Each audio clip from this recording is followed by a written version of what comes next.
the 2025 G7 summit was more than a photo of a handshake between President Trump and Canadian Prime Minister Mark Carney. It triggered a trade crisis that has shaken the northeastern United States and tested its relationship with its northern neighbor. Amid the chaos, 25% tariffs on Canadian energy, lumber, and aluminum, public insults, and a collapse in cross-border tourism, a different story is emerging. One of local communities, state governments, and entrepreneurs who aren't waiting for solutions from Washington or Ottawa, but are building bridges, literally and figuratively, to save their economies. This is a tale of resilience, innovation, and a rethinking of what trade means in a fractured world. It all began with escalating tensions. Trump, championing an America First policy, imposed steep tariffs on Canadian goods, accusing Canada of ripping off the US for decades. He called Carney a glorified governor and even joked about annexing Canada as the 51st state. But while headlines filled screens, border communities paid the real price. In Massachusetts, New York, Vermont, and Maine, Canadian tourism, which accounts for up to 40% of revenue in some towns, plummeted 20 to 60% in June 2025. Hotels like the Point of View in Old Orchard Beach, Maine, saw bookings vanish. Last year, we had Canadian flags in nearly every room, says owner Sterling Morba. This year, zero. We can't pay the bills like this. Tourism wasn't the only casualty. Tariffs on Canadian lumber, which supplies 75% of the Northeast needs, spiked construction costs, halting affordable housing projects. Massachusetts Governor Maura Healey warned, "We're paying more to build fewer homes. It's an impossible equation." Aluminum, vital for the booming craft beer industry, also grew costlier, leading to production line closures and layoffs. Energy tariffs on Canadian electricity and natural gas could raise New England's heating costs by $2.5 billion over the next 5 years. A Trump tax on working families per Healey. Canadian snowbirds, retirees who spent months in Florida or Arizona, have turned their backs on the U.S. Gary and Carol Cruise from Ontario, canceled their Disney trips, and parked their RV. "We used to buy Made in USA products," Carol says. "Now, if we see that label, we put it back on the shelf." Ad campaigns from Florida and New York, with slogans like "We're your neighbors" or "We're not Trump," have failed to sway Canadian tourists, who view crossing the border as entering hostile territory. Tired of waiting for White House action, state and provincial governments have taken charge. In Boston, New England governors and leaders from Canadian provinces like Quebec and New Brunswick held an emergency summit without cameras or press. The goal? Find concrete solutions to save local economies. "Canada is our biggest trading partner," Healey said. "We can't let federal decisions destroy decades of cooperation." From this summit emerged innovative initiatives.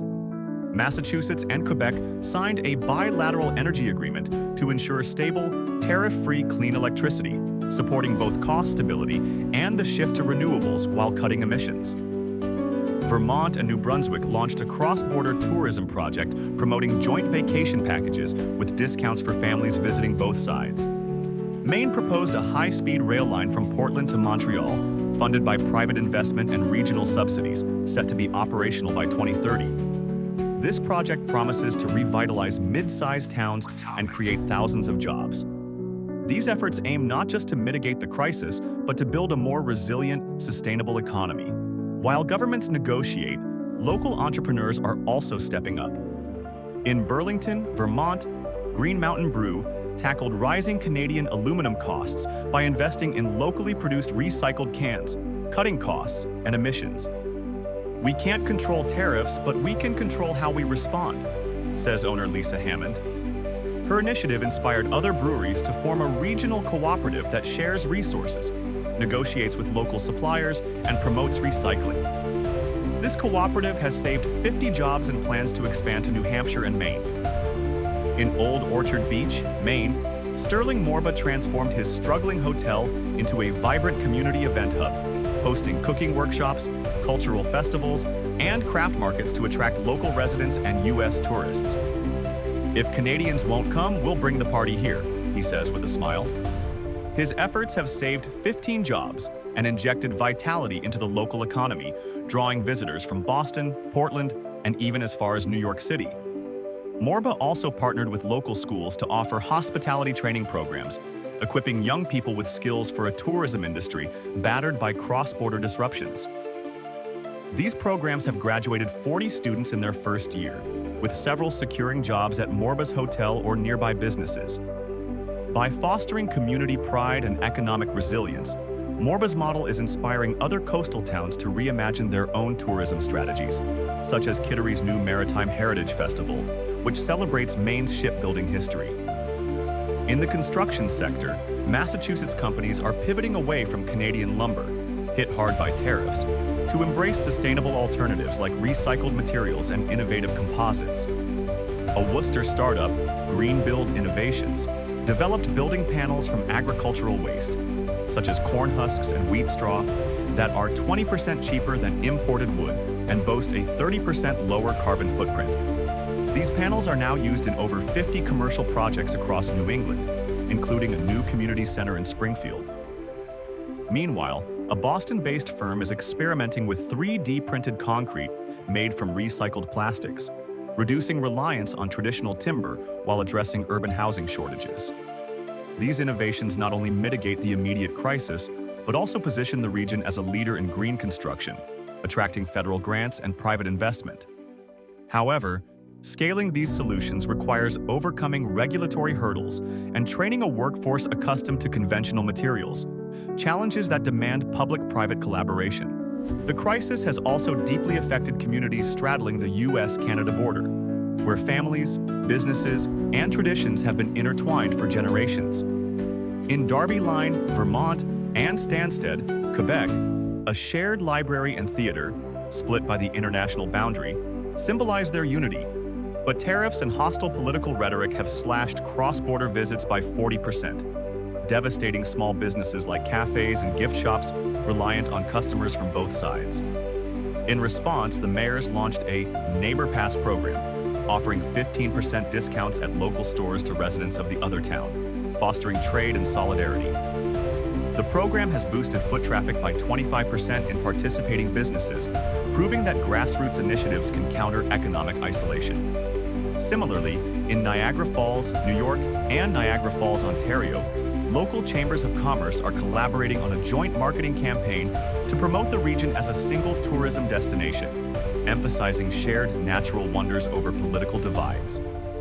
In Calais, Maine, and St. Stephen, New Brunswick, firefighters have worked across the border for decades, responding to emergencies on both sides with seamless coordination.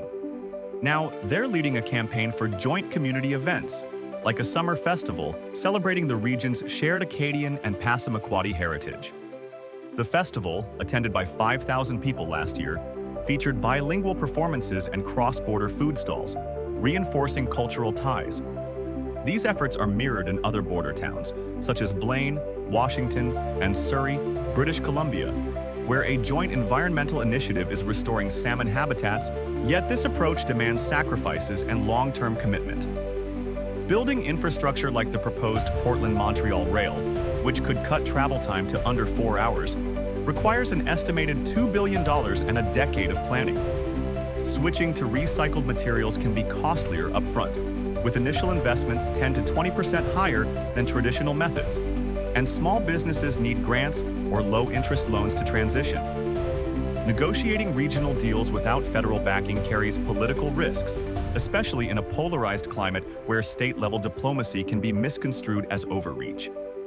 In Michigan, for instance, Governor Gretchen Whitmer faced criticism from federal lawmakers for pursuing trade talks with Ontario, despite securing $500 million in Canadian investments for automotive supply chains. Nevertheless, these communities are proving that cooperation and innovation can overcome policy barriers, offering a blueprint for other regions navigating global trade disputes. The 2025 trade crisis is not merely a spat between Trump and Canadian Prime Minister Carney. It's a wake-up call about how we manage economic relationships in an interconnected world.